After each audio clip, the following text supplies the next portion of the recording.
السلام علیکم ورحمۃ اللہ وبرکاتہ۔ ناظرین، آپ دیکھ رہے ہیں جامعہ اسوا۔ آج کل تو کتابیں بہت سستی مل جاتی ہیں، مگر پہلے زمانے میں یہ بات نہ تھی۔ فقط بڑے بڑے گھرانوں میں کتابیں ہوا کرتی تھی، کیونکہ ہاتھ سے لکھے جانے کے باعث قیمتیں بہت زیادہ ہوتی تھی۔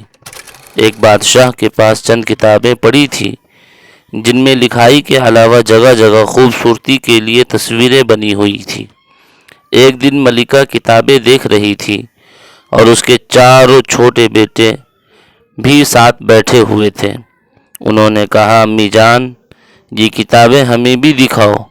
ماں نے کتابیں دکھائی تو تین بیٹے صرف تصویروں کو دیکھ کر خوشی کے ساتھ ورق پلٹتے رہے، مگر چھوٹے لڑکے نے کہا، ان میں لکھا کیا ہے؟ ملکہ نے کہا، بیٹا، اس میں ہمارے ملک کی جنگی کہانیاں لکھی ہیں۔ چھوٹے بچے نے کہا، میں انہیں کیوں نہیں پڑھ سکتا؟ ملکہ نے فرمایا، بیٹا، لکھی ہوئی چیزیں صرف علم والے ہی پڑھ سکتے ہیں، اور علم محنت سے آتا ہے۔ لڑکے نے جواب دیا، تو میں ضرور پڑھوں گا۔ ملکہ نے کہا، جب تم پڑھ لو گے تو جو کتاب چاہو گے میں خوشی سے تمہیں دے دیا کروں گی۔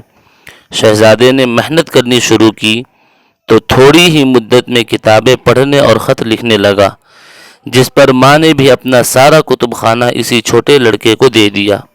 یہ شہزادہ انگریزوں میں ایک مشہور عالم بادشاہ گزرا ہے۔